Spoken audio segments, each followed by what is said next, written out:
takati. Quand on maïma, on a dit, et ça mystère, il y a ce éviter. Ma banque est contact. Mais, c'est ce que je ma banque a naté.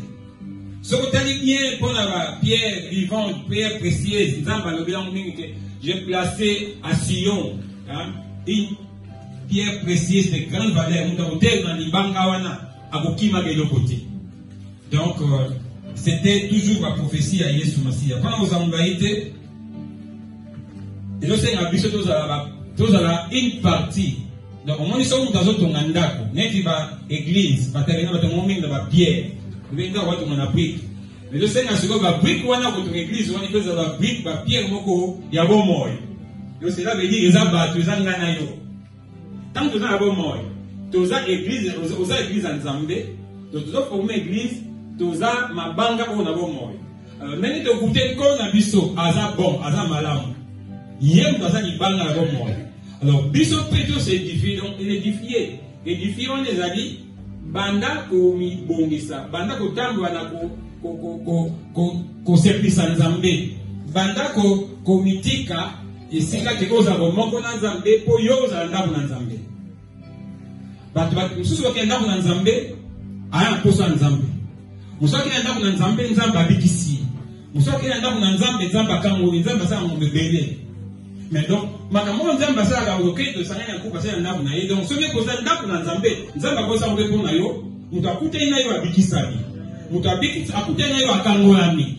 Mutakuta ina yo ajikimia po yo za moko ya libanga o eza kati na ndabu na nzambe. Donc, siko libanga na lokola nkolo aza libanga na bo moy, c'est là que dit bo moy eza na kati na nkolo. Yo pesa ko se édifier. Donc, vous avez communiqué pas en Zambie, vous pouvez communiquer vie. Jésus-Christ a communiqué la vie. Nous avons un miracle été. Nous avons un moisson de Azari na Kindumba. A Tiki Kindumba.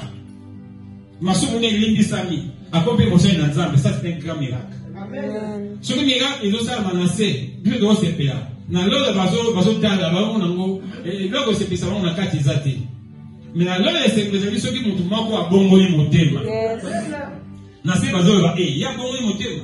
Na lola esengo. Makanisi na nzambe eza moseka na biso bato. Alléluia. Donc c'est pourquoi biso to za ba temple ya nzambe. Et c'est là nyonso yo bozala. Ezala muntu akene église te, mais yo des églises. Amen. Yango moko de na mama moko parce que mboka moko kala nesu amana oyembaka oteyaka omodeyaka obeteka mbunda osaka la tradition oyi ke ningo zonje l'église mbiba nesu yema na bina yo bo na biso bokenda wa minzama ko memo quelque part donc tango batoba no sambela ko pesa mbunda awa boyemba ba bato ba koyemba yo modèle aux églises nous vivons ça nyos alors moi comme national oui ndenge aux églises ombe obeta mbunda oyembaka oteyaka donc on a déjà au côté chapel libano quelque part ali poli sanitaire mais alléluia au côté chapel libano quelque part parce que on a la coquille voilà. Qu'est-ce qu'il y a au juste? Pendant que ça, nous sommes vraiment une église. Et ça, makamuni balé, total qui la fois passée. Et ça, il faut qu'on me dise qu'à quatre na courant en Zambé. Na courant, tout le monde qui l'a quand il pose au tir à quatre na courant en Zambé. Il l'a comme il balé, ça le corps cause un cadre de la chambre haute pour établir chambre haute. Pour établir chambre haute, pour chambre haute des mystères. Ce qu'on dit, ma grand prophète de la Bible, on dit, ma pote, va donner établir ma chambre haute. Donc, nous avons des sika qui est dans la chambre, soit à côté, nous avons dit que Aza, Azo, qui est ensemble. Même quoi, le bac n'a pas ce qu'on rebond de là, côté de la chambre, quand on a pas de mais chambre, on a joué le bac, nous avons besoin de la chambre haute. Ou à total, aussi. Total, la point où est-ce pour un, c'est mettre au courant de Dieu. Donc, pour la cause de la église, tout le vide de l'église, mais de sa main à Awa, tu sais qu'à volonté ensemble. Nous avons dit que nous avons volonté ensemble. Nous avons posé l'église pour que nous avons volonté ensemble. Mais il faut qu'on se place dans le courant de l'ensemble de tout ce qui va passer. Dans le courant de l'ensemble, cela veut dire oya bonzambe usa malé on ici kozali yo pesala kota kwa mapamboli eza na kati volonté ya nzambe eza na kati makambo minene na sekret ya nzambe kozala libanda te eza na kati. Alléluia. Oyebi mokili oyo bato mingi neti tomona coupe d'Afrique ezali même na asali boye azali na place na ndako baosekanga mais soki achenga wana bebene baobengana nga tonakoka makambo ya zomona nayebi te. Soda oyo awuti guerre ata azoki baomemi na chipoi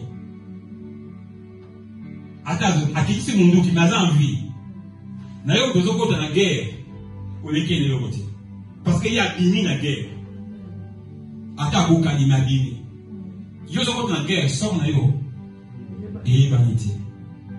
Alléluia.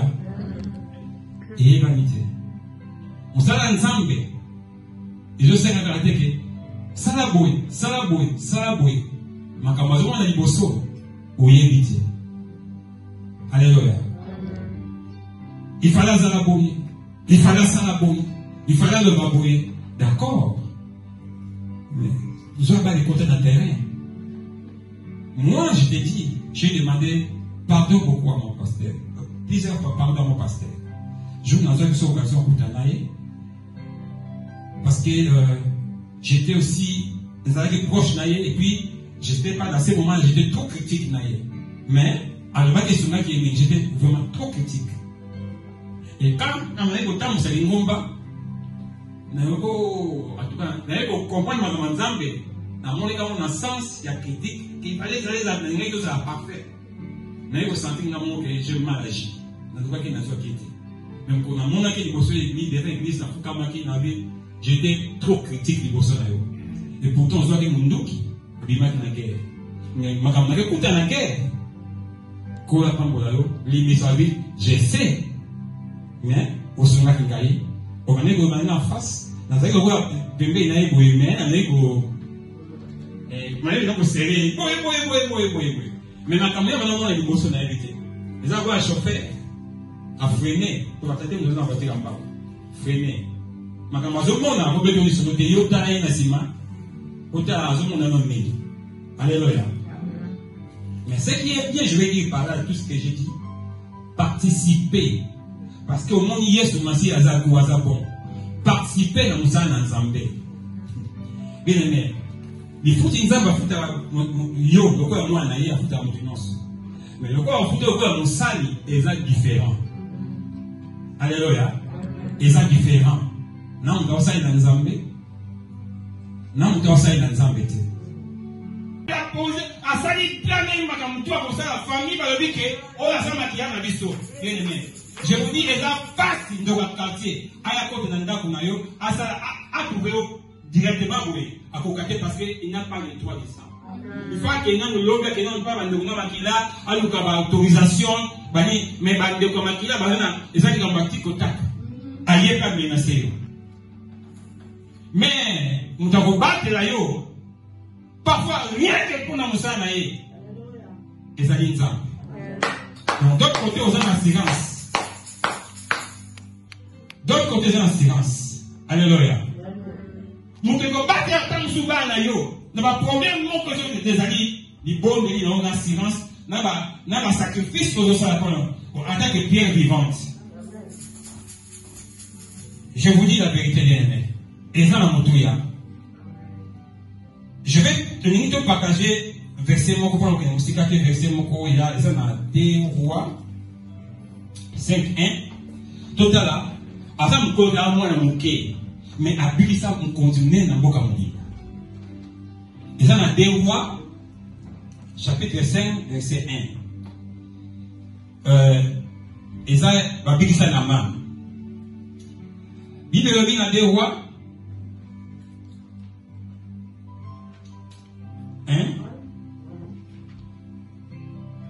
2 Rois, chapitre 5, plutôt. 1-4. Attendez. Naaman, chef de l'armée, avec le chef de l'armée là, il y a roi de la Syrie.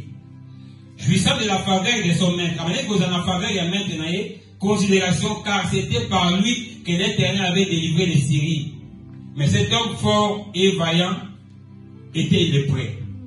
Moutouana Makas, fort, Azalaki vraiment privilégié à roi, Azalaki considéré par les rois, Azalaki na maladie à lèpre, donc Vinae Soukaki, a comment il a un problème. Yémouta dirigeant qui, guerre, dans Israël, Bakani Israël, jeune fille, Bakani Bango Nyonso, Bakani Bango na esclavage na Syrie. Or, les Syriens étaient sortis par des troupes, ils avaient mené des captifs. Parce que les gens qui ont battu la captivité, une petite fille, la Bible dit, une petite fille d'Israël, qui était au service de la femme de Naaman. Elle dit à sa maîtresse, oh, si mon Seigneur était auprès du prophète qui est en Samarie, les prophètes les guériraient de sa lèpre plutôt.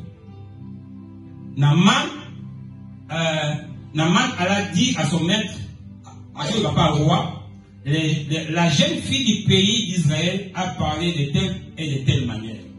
Tout ce qu'on voit là. Alléluia. Donc Naaman, on voit après ça qui est mon père croit que vous kanga, esclave, dans la captivité en Israël. Bakani, une jeune fille, il y a 11 ans, il y a 12 ans. Mais cette jeune fille, c'était une église entière en elle. Azaki mwana muke, mais azaki na bonzambe mubimba.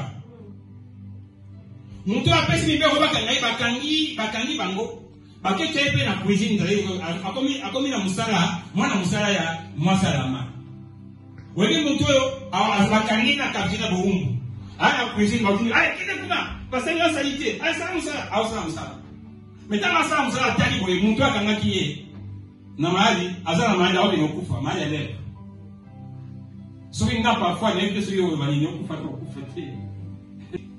peut déjà. L'église est là comme une correction pour la vie. Tout comme ma tête, les autres, on a dit sur les communs. Siège de Moïse. Non. Les autres, on a dit sur les ça. Siège de Nzambe, Ndako Nzambe. Donc, dès que tu vas toquer Ndako Nzambe. Donc, tu as allé au Sangana.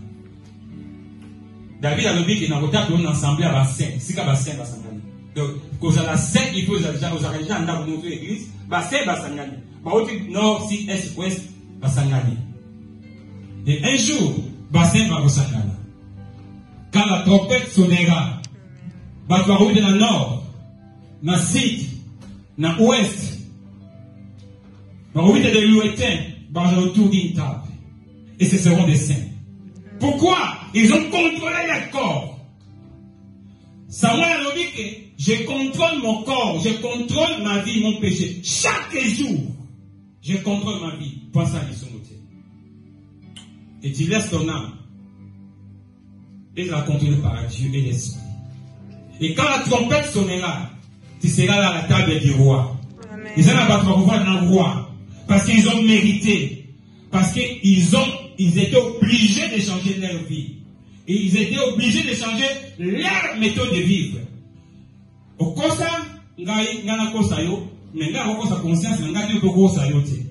En tant que chrétien bien-aimé, il faut tout changer. Tout changer. Si cette parole te concerne, gloire à Dieu.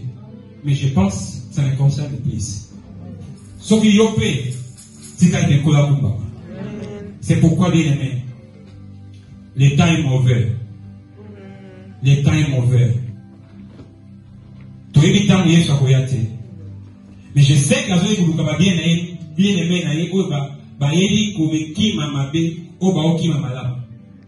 regarde cette fille-là, la main a vu vie. La main a été guérie. Elle avait l'esprit de Dieu. Elle avait la foi en Dieu. Alléluia. Alléluia. Et là, on va parler comme on dit Yesu. Mais Joseph, Simon la sirène, a taillé Yesu au Kimawa. A dit Yesu peut s'aller Kouloussou. Or, et Kouloussou, c'est les signes, les punitions et malédiction. A joie qu'il y a un peu à lui, à Dieu, peut abalir au tamboula, comme mes Kouloussou, on a bien aimé. Simon la sirène, c'était l'Africain, qui a participé dans le roi Yesu Massia. Je regarde dans l'aliment, il a dit non. Marie, elle est lit. Mon fils, il est dit femme. Regarde ton fils. Alléluia. Tant que Marie est là, n'est pas pour Marie. Jésus m'a dit femme, voici ton fils. Parce que Alina qui a koufa. Donc Marie a dit sentiment pour maman. Mais Jésus m'a dit volonté en Zambé. Alors, il dit d'abord les affaires de mon père. Attends, volonté en Zambé. Alors, il a dit en Zambé, il aimé. Ce qui m'a dit en Zambé, c'est partout et cause à la vie. Partout cause à la. Ce qui m'a dit en Zambé, c'est soutien par les conseils, par des prières. Tout ce que Dieu te mettra au cœur, participe. Et, au Koubimabo, je vous le dis. Tôt ou tard, Dieu te bénira. Même pas toi, mais jusqu'à la millième génération, comme vous l'avez dit, Nzamba Kobos na makonamité. Ce qui y a mon vous allez comprendre le makonami. Nzamba Kobos na yote. Nzamba Kobos na yote bien aimé. Nzamba Kobos na yote. Abos na yote. Ata kufa yé. Nzamba Kobati, akotai sa Nzamba Gomoy. Nzamba Kobati la yo. Plusieurs d'entre nous passons dans des difficultés terribles. Moi, on veut dire que nous les athées. Hallelujah.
je serai toujours confiant.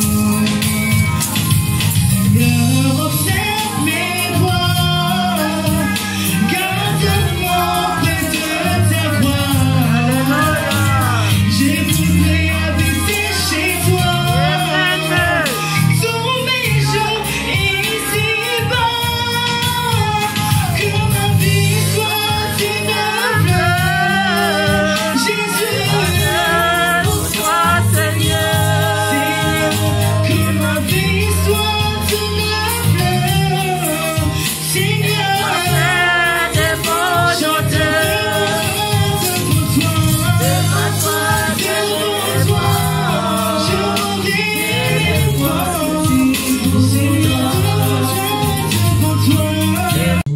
Tout s'améliorer.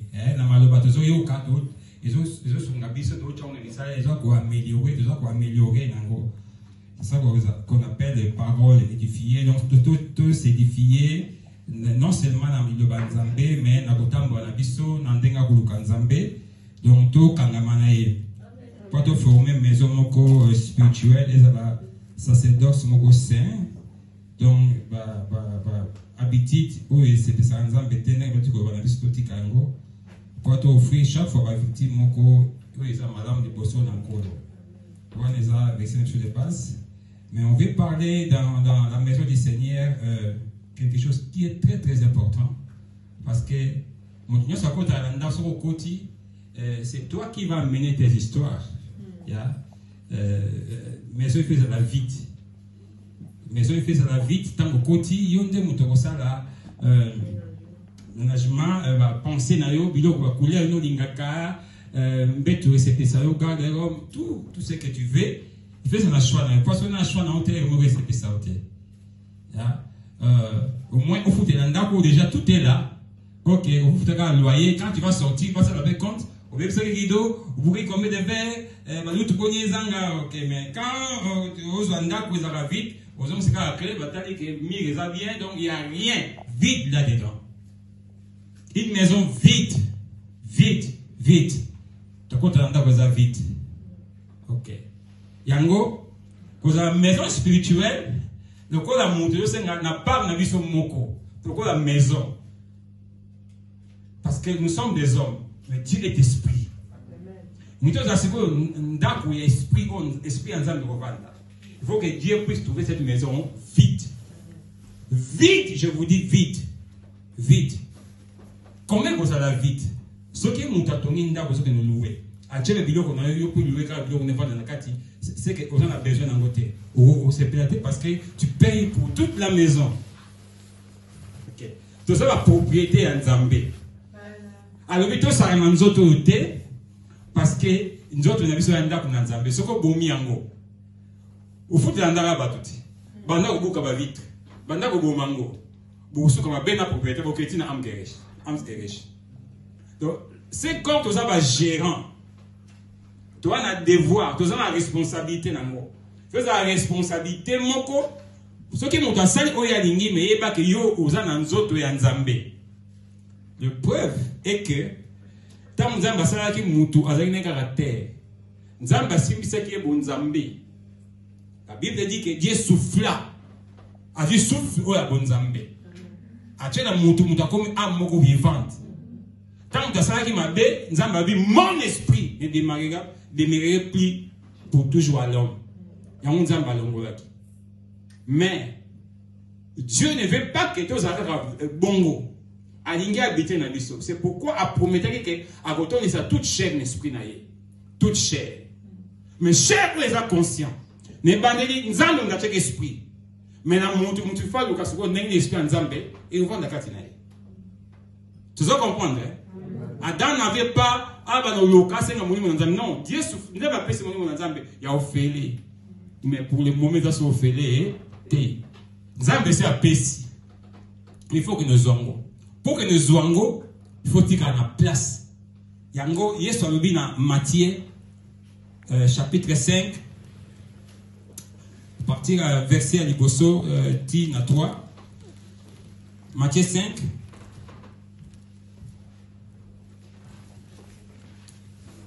Donc, mon katanga papa nga awa na na coopéra déjà avec verset biblique des Athésaka 3. Matthieu chapitre 5. Oui, Jésus voyait la foule là. À la vue de ces foules, Jésus monta sur la montagne. Il s'assit et ses disciples s'approchèrent de lui. Puis il prit la parole pour les enseigner. Il dit: Heureux ceux qui reconnaissent leur pauvreté spirituelle, car le royaume des cieux leur appartient. Merci, maman. Amen. Okay. La traduction, bien. Mais traduction, c'est comment? Réviser. Ok. Original, et le but qui errait les pauvres en esprit, car le royaume des cieux est à eux. Dans l'original, il veut dire errer les pauvres en esprit. Pourquoi? Il aimait Jésus-Christ. C'est quelle grâce. Il y a des participants à la volonté de Nzambe. Pour ça, pourquoi?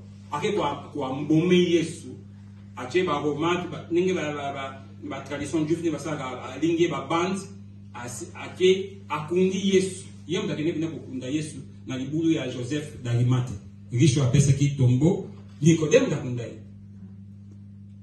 Il n'était pas calme en esprit. Son esprit était riche dans l'enseignement parce que c'était un chef religieux. Mais il avait toujours un vide dans son cœur. À quel point il y a un bouton à dire que dans un cocaté, expliquer un nan, expliquer un nan, il faut, c'est une obligation. Ce qu'on peut dire, c'est que au contraire, comme on dit dans Nzambe, cela veut dire que oh yo yebi, ils ont malade, mais comme ils sont pauvres, oh yo yebi, ils ont or pour nous, mais boire on a pour de pote. Si quand la vide, ce qu'on Nzambe dit, azala or pour nous. Ce qui Nzambe a pour or pour nous, autant que la séance volonté en Nzambe.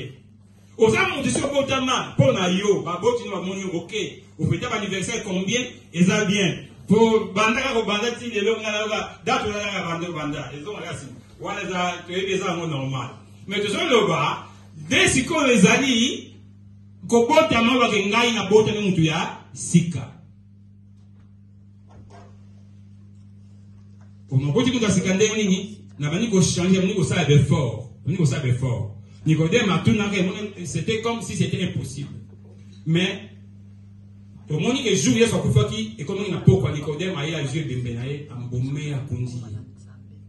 C'est vraiment un autre Nicodème. Tout ce que Jésus voit le baki naye, c'est que Nicodème a bon wamaki, a bon tamaki asika. Amen, amen, amen. A bon tamaki, a bon wamaki asika. Bien aimé. Nzambe a besoin de gagner notre bon tamaki asika. Et ça t'a forcé, mais tout qui a Saint-Esprit. Attends, vous savez ça. Mais, ce qui va limite, donc, on a ça comme un bé.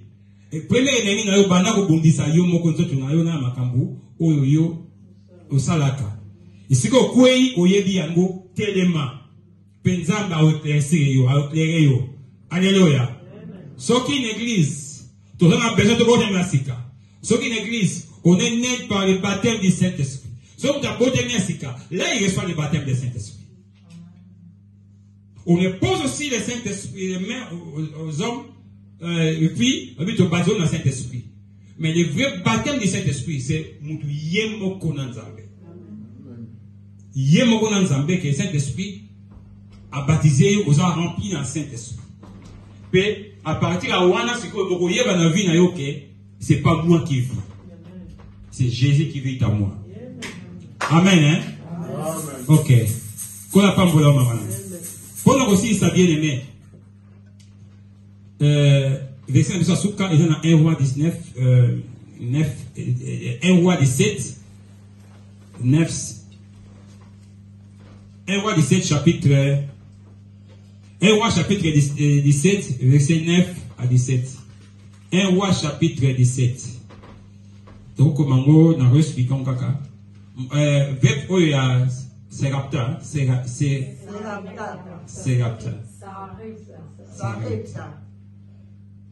Et il y a ça qui pensa, va bien en donner, anxious, azalaki troublé, azalaki na kanda, azalaki na besoin vite. Nzamba tindi ba kogo ba lesi, tire mon nzamba avec Eli. va à la ville à Sarapta, ce que c'est Sarapta, quelle est la ville, au bout d'un verbe, moi, je vais nourrir. Zamane ko de saye na bakobo ma bisiko vev wana ko nourrir yo. Eli pazo kende. Elia azo kende. Quand la komi amoni mwasi mo bazo luka azo luka bakoni na c'est parce qu'il était vraiment pauvre. Aïpsi abengi aye abi pesanga maya komela. Mwasi na ka jumai apesiye. Aïpsi mwasi na ke yo sala na lipa. Makambo sa nza bazana ngo haleluya. Qui ne sait pas lipa. Ok. Moi, je suis en paix. Avec moi, je suis en paix. Donc, moi, c'est mon bien. Avec ce que, Nazaka kana, farine mouke, na mama futa kanisi. Na yo gozo bakoni, na yo. Donc, cela veut dire, et loko loko kumisa, boakango, nzambe yemoko, ako kumisa yo. Parce que Dieu témoigne ses enfants. Alléluia. A témoigné avant l'assassinat, Dieu console ses serviteurs. Mais nous avons consolé les serviteurs, mais nini, à travers plusieurs fois, à travers l'onction. Je vous dis, il y a beaucoup de serviteurs qui plaisent. Pourquoi tu ne manifestes pas? Beaucoup de serviteurs qui disent aussi, écoute des critiques. Moi, agir exalté. Alors, l'ensemble, justifie-moi. Justifie-moi. Tu sais, quand Dieu te donne, quand tu as l'onction de Dieu, et ça, le coup là, aux alaki qui n'a, et le coup, il passe dans notre balongo, et libéré au balongo. C'est pourquoi j'ai compris dans ma vie, si quelqu'un se met devant, il a l'onction de Dieu, fais attention. C'est pourquoi il y a qui, quand l'esprit, pour blasphémer l'esprit, on va pardonner. Et quand quelqu'un est conduit par l'esprit, il peut te bénir, il peut te maudire. Et quand on tourne au maudit, je ne peux pas. Parce que Nazareth conduit dans le Saint-Esprit. Ça peut arriver aussi. D'autres partent à l'église, voilà béni, d'autres vont à l'église, voilà maudit. Le Saint-Esprit console ses serviteurs. Il y a consoler. Les vrais consolateurs, ils sont ensemble. Il y a les consolateurs, on dit les consolateurs. Le Saint-Esprit console. Nous avons dit tant que finga, bazoïna, mais nous avons monté à consoler. Tant que consoler, vous avez un vous avez un consolation en Zambé pour aux églises. Zambé aza katinayo. Amen, amen, amen, amen. Bien aimé. Vraiment, Zacha ça qui est comme malam. À ça qui est comme malam. Et puis le but côté il n'a pas avant dernier verset na biso ko Jean 3:1 et il dit que Nicodème. Nicodème amonaki Yesu. Makambo Yesu do sala. En tant que chef à juif, elle a dit non, dans Jean 3:1. Elle a dit non. On va faire quoi pour continuer, Zambé. Un chef religieux, juif, a quel aboutou parce que Azar au dignitaire. Quand on a un dernier pour la côte à Bokonzia, il faut que tu mayasika. Il connaît ma vie, mais Yesu. Na hivi kinzamba sa ila kayo. Kwa nzamba makambo sala mutako sala moto so nzamba te. Mais explique-moi d'abord. Comment tata munene boye maman na ngefa manga na zemi na boto mosabi non. Alors c'est impossible pour na batu pas dans nzamba possible. Kokota mawana cela veut dire yo moko nde il faut bongo ya motema. Faut tika mabe obotami ya sika. Tant mama botaki ozaki mutobotami. Mais sikota okoli oponi vie na yo sikoyo oka destiny na yo sikoyo il faut botama a ebisi eza obligation eza obligatoire pour la maison spirituelle ya Nzambe bien aimé eza obligatoire il faut botama na sika. C'était difficile Nicodème a monaka mais Asa enseignant Asa un chef religieux juif mais il savait pas ces histoires. Amikiti Saki il s'est fait pauvre en esprit. C'est un chef. Avec le Yesu na butu. Tant que vous voyez sur Nabutu, oui, parce que il y a tout au moins à Luka qui est Nabutu. Ce qui est Nicodème, Aza, Moutoute, Nicodème, Aza, Moutoumabete. Ou même Takunda Yesuna. Moutakunda Yesuna en Matthieu, Jean 19, 39. Tant que Yesu a eu bongo. Jean 19, 39. De moi, Gotak. Et ce que Nicodème a bunga quitté. Mais comme Yesu a eu bagé naïe, à sa élève yango, à ses vitaki. De moi, Gotak, Jean 19, 39. La Bible nous dit Nicodème, l'homme qui auparavant était allé trouver Jésus de nuit, vint aussi. Il apportait un mélange d'environ 30 kilos de myrrhe et d'aloès. Ils prirent donc les corps de Jésus et l'enveloppèrent des bandelettes. Bien-aimé, nature na biso, mais nous avons changé na volonté. Ce que lingi, vous avez intérêt. Nous avons changé caractère de nature na yo, vous changé en amen, amen, hein. C'est pourquoi tout ça l'effort, bien-aimé, tout ça l'effort et que vous avez malam. Oui, et puis, les gens qui ont homme riche, mais homme riche, qui ont la Bible, alors on a Yesu na seni poko da bokonzi likolo. Yesu a essayé oui bien de comme moi ça vient à tout ça on va dire et c'est que vous allez permettre à bokonzi likolo oui mais je ça ngani nini Yesu a belé retirer la teka bilo no pesa na poko ya ndanga abi na Yesu te toka bwana. Alléluia. Le bon aïe et donc c'est que grand pina motema na ye. Mbongo na ina biloko na ye. Alléluia. Et ça qui m'appelle dans mbongo. Mais yangonde mutesenga Yesu a invité. Et ça qui est une obsession. Donc à temps pour l'ensemble de malgré tout ce qu'on dit comme ensemble. Na yoka na kalisi même sous Zaché. Zaché ayebi ke bali bali na mutu mabe. Ayebi na ye, ayoka kayebi. Ayiba ga yebi. Banyonga batoza bomba ayebi. Mais azenga besoin kuta Yesu. Tala kuta na Yesu na kanisi no monte yango. Ya, oui, aoka. Tango kuta na Yesu. Batu batonga, Yesu anga ndenge nini Yesu a Messi makota ndoka Zaché. Zaché peut atteindre batu bazo message Zaché passe. J'en sais ayebi ke azana batu a nyongo bali bana batu ba oyo ba mon Yesu ko tipa na ye mais azana batu o amela Zaché a vendu motema Yesu a lebelo côté motema Zaché bani ko beta akebi sambongo la bit non mutu nyonso on amela mbongo ne na ozongo sila ye 4 fois Yesu a dit lelo yo le but que continue ndako pourquoi Zaché bani ko vide ayeba ki ba problème na ye bien-aimé. T'as pas problème là, bah je vais aller voir ça yoté. Marie Kabomé maintenant dit fait le royer bien nous bien et quand il sera devant Dieu, on va tant la justification de parce que vous avez là amen à mon nom vous dit que oui, ngai na fautif na salaka mabe pe aux a condamné amen. Alléluia. Bible dit que tu as témoin na kosambi sama ya suka. Pourquoi témoin?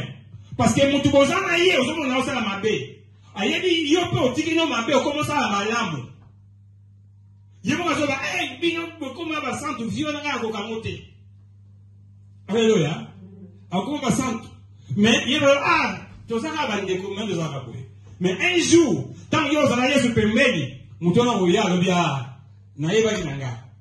Donc pourquoi? Parce que biso to tambola mukili oyo tozongi mako vide mabe to sala mukili pe kotakola oyebi bien-aimé to ba nzambe sala loboko na nzambe za mukusete pona ko pambola mais à cause ba crime cela veut dire Zaché a gardé ki ba crime biloko ba tuna ndako na ye tanga ministre ba bilo biko e koti de l'eau na ndako oyo poza mwana Abraham bien-aimé ezapona ko ba te ko za mutu masumu ko za kiso ba te masumu ezapona ko ba ko za mwana Abraham arrête ce que tu fais ngaya utotika Toba na ko jeter libanda ou place Saint-Esprit à cause de la pauvre à l'esprit.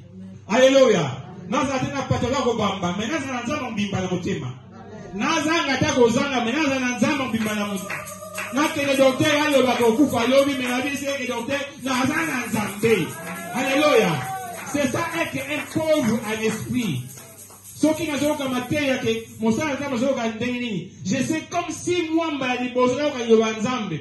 Comme si j'ai rien. Nazoyoka pour bénéficier quelque chose. Dans une église, nazoya rien pour bénéficier quelque chose. Et non, nazoya pour comparer que il y a terre qui bouille, il y a terre qui bouille, il y a terre qui bouille. Ça veut dire mon esprit n'est pas pauvre, c'est un esprit riche. Or, l'esprit qui est le supérieur des esprits, c'est cet esprit en Zambie. Cet esprit qu'on voit dans la l'autre, c'est qu'on a Gotonda. Il ne trouvera pas la place. Tika place. Nzaba vanda. Dans Ecclésiaste 11, c'est le dit que Zozala Nzalako, aujourd'hui, pendant qu'on y a été, Wakamona Maï, Nzaba Zali Panalo. Dans le qui verset, on a mon Nzaba Zoloba, et ça proverbe, Zoloba, Zoa or na yo, Wakamona poto poto. Patrick, moni, Makamanzan, des Ankuta, bon, dans la mindelete, Bakose, non.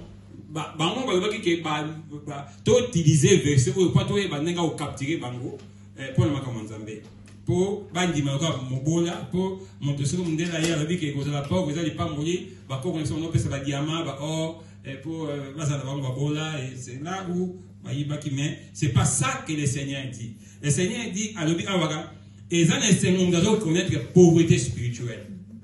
Donc doit connaître que naza pauvre en esprit. Pauvre en esprit, c'est quoi au juste? Pauvre en esprit, et ça, comme nous avons ndaku, ayebi ke ndaku nous avons de l'autre côté. Il faut ce qu'on a l'autre qu'on a retenu dans ndaku. Pauvre, les exemples, pauvre en esprit de Jésus dit, cela veut dire que nous avons tout pour être en tout pour nous.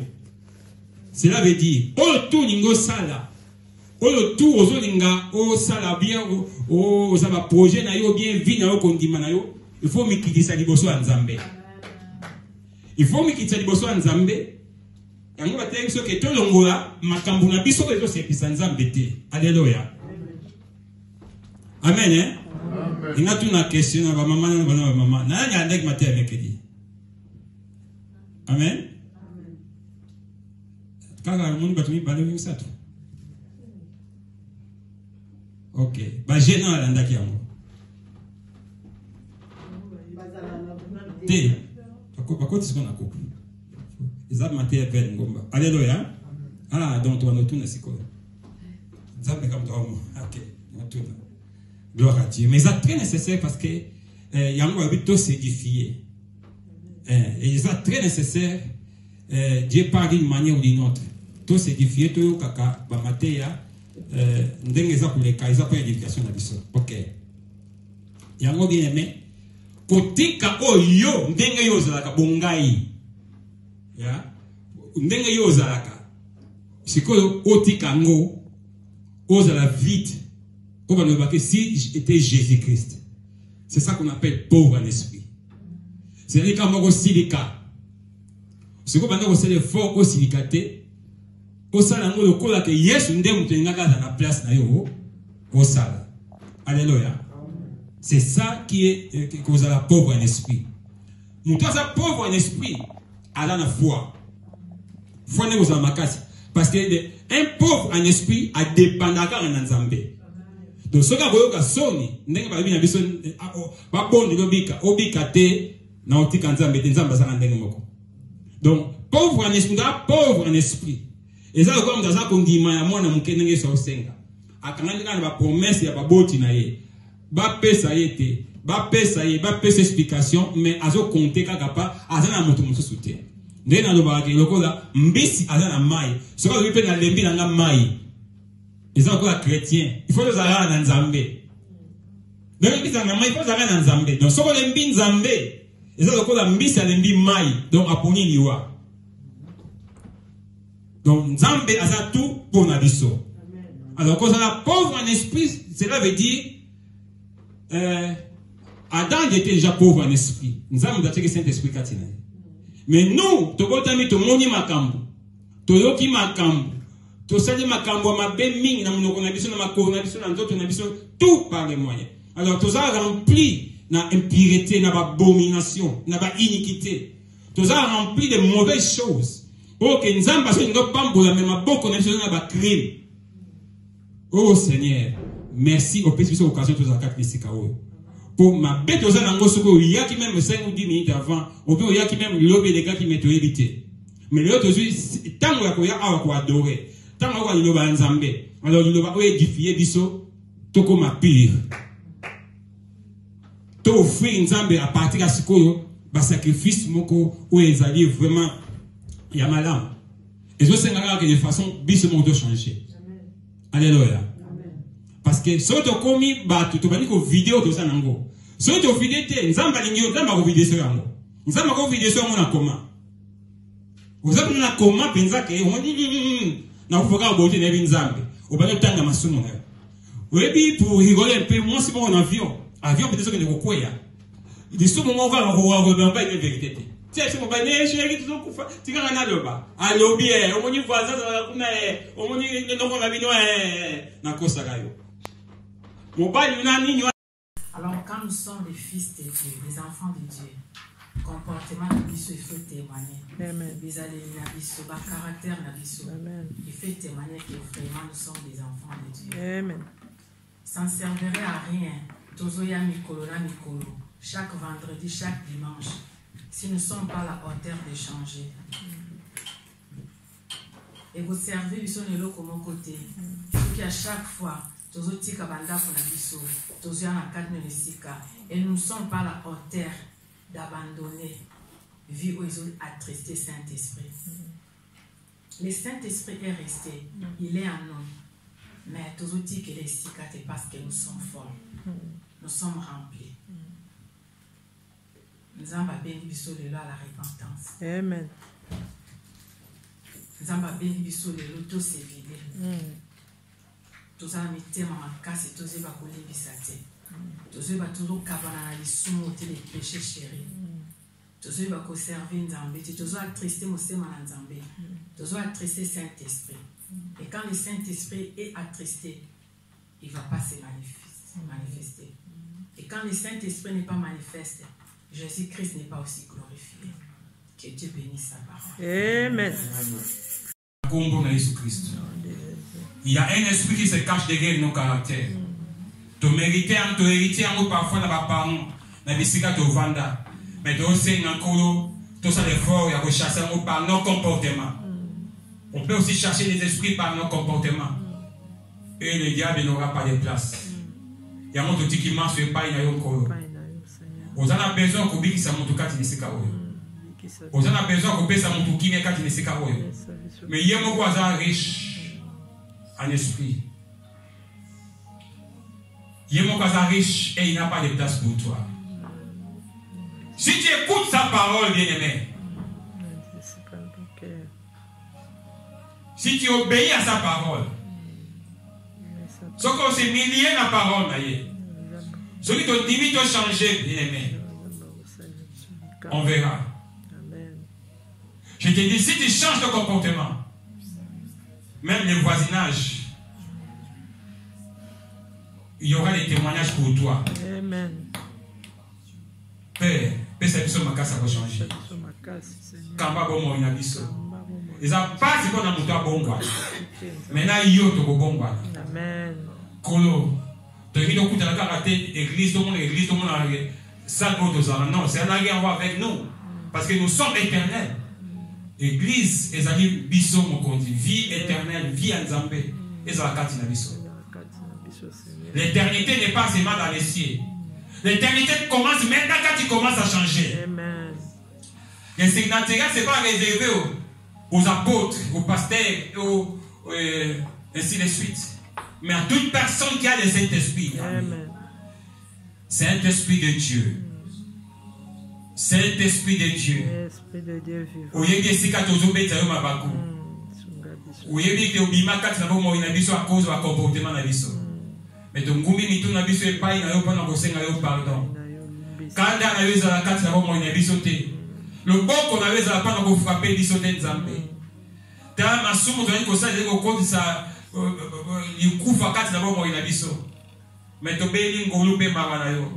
tosengi yo libisa biso nzambe tosengi yo sala kati na bomoi na biso kita kati na mabota na biso kita yo tobongwa na nzambe makambo diable akanga telemeli biso nzambe eza mabe oyo tosalaki me toye epai na yo kosenga bolimbisi tambwisa biso mimonisa na yo kati na kombo na Yesu.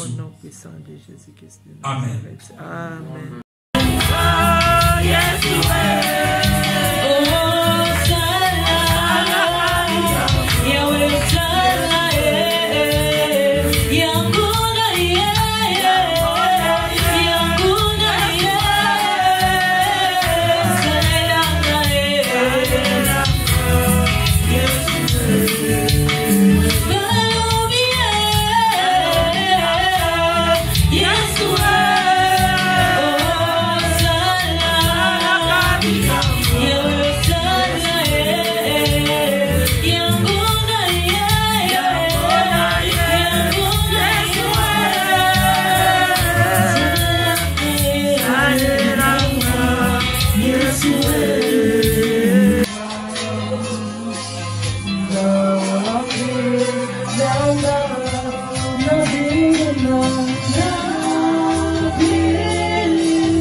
Kumba masanjola ma papa pona kokoti sabiso 2022 yawe tozongisi matondi kembomboka na yo osali biso ngolu pamba te soko talaki mabe na biso nzambe tokolonga ta soki mokete wana yo kotisi biso permettre okota na biso sa na biso marche poete oza na plan merveilleux na bomoi na biso yawe merci poete olingi corps du Christ olingi biso tozala habitation maison spirituelle comme yete makomi ekomama tozali tempelo ya molimo mosantu ebongi kati na biso justice ezala me Yahweh tala kati na corps du Christ mabende za kati na biso kofinga koyina kotonga ba critique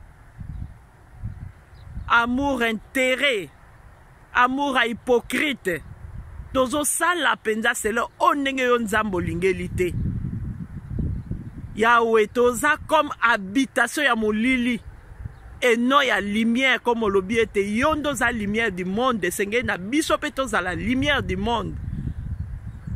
Oh Dieu de gloire, yango na ete toye pai na yo na ba ténèbres nyonso ekutami na bana corps du Christ. Oh ete tozo fingisa kombo na yo tozo baka yo nekulusi na makasi na biso moko tokoki te Yahweh.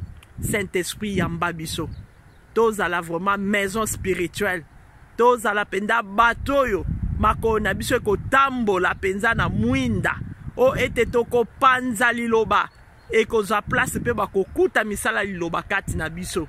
Sunga biso Yahweh, sala biso ngolu to mérite te mesala biso faveur nzambe wana oyo kotisi biso 2022 oza na plan merveille na tia na bomoi na biso yango wana na memi corps du Christ mobimba na maboko na yo révélation logos good news ete Bostra TV oyo nyonso kaka bakumisaka yo assistant David pasteur Peki pasteur Pedro pasteur Edo monde entier ya corps du Christ mobimba église nyonso bazokumisa na bosolo Dieu de gloire sunga biso tozala penda maison spirituelle tozala penda bato oyo tokobongolisa bato selon à travers a misala na biso yao yango ya tomitiki na maboko na yo ndenge okorde biso lisusu grâce Dieu de gloire sunga biso Seigneur pamba te na biso moko tokoki te na pekisi oyo nyonso ya ténèbre kati na biso eza konuire biso kotinda biso na mabe kofingisa yo masiya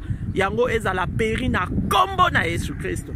Saint-Esprit sa na biso marche tozwa décision kati na biso ya kotika oyo eza kokumisa kombo na yo te tozala vraiment maison spirituelle oyo ekongenga partout yango toye komitika na maboko na yo Seigneur Saint-Esprit ba oyo bazwi décision Dieu de gloire yo kamba biso pete na biso moko tokoki te ba oyo mpe bazwi décision te ça n'engage ce n'est que toi Seigneur Jésus po ete olingi liwa mosumuki te mais olingi plutôt tobongwana yango tomitiki na maboko na yo na memi corps de Christ na maboko na yo sala biso ngolu kombo no ekumbama esanjola mapamba te oza malamu na bomoi na biso netola mapapa pamba te obongi na lokumu oyo nasengi na oyo nasengi te laisse que ta volonté rien que ta volonté parfaite yango esala makati na bomoi ya mwana moko na moko ya corps de Christ oyo abengami mwana nzambe Dieu de gloire tika ete yokutama na biso afin que totika kofingisa kombo na yo afin que tozwa décision kati na bomoi na biso ya kozala déterminé ete ya kozala habitation to maison spirituelle tozala penda le vrai corps de Christ oyo ekotambola na justice afin que kembo gloire ezonga bepai na yo kombo no ekumbama esanjolama oza malamu na bomoi na biso netola mapapa pamba te obongi na lokumu transforme pe ba oyo bayebi yo te po ete elanga eza monene basali baza moke kombo no ekumbama esanjama oyo bazotambola na crainte na yo fortifie lisusu pesa makasi ete tokangama kaka na yo ozwa na yo lokumu obongi nango na kombo na Yesu amen. Merci Seigneur. You are holy God. Holy. He's the one like the Lord. Holy. We give you the honor. Holy. You are worthy to be praised. Holy. Holy and holy God. Holy.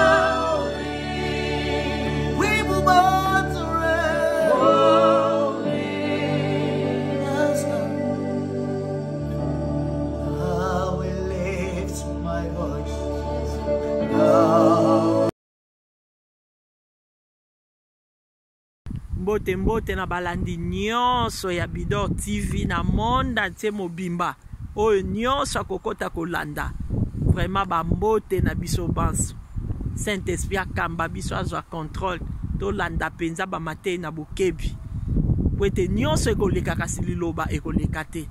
Vraiment totia na misala na makasi na biso tokoka te, mais Saint-Esprit aza wana po asunga biso totia penza na misala lolengo totambolaki ane passé yango te totambola lisusu ane oyo toluka penza changement ndenge biso mo pe tozoluka ete bavi na biso échanger ete nzamba asalela biso malamu biso pe to changer et tosala malamu po esepelisa nzambe po nzambe papambola biso.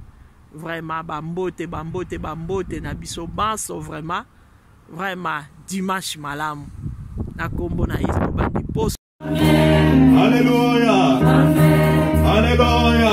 Amen. Alléluia. Alléluia. Alléluia. Zambe nanguya, zambe na bikama, oya fani na ona na binga kaye. Ezo mbali, o fanga na yumba, oya longi na kangai na binga kaye.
Salam.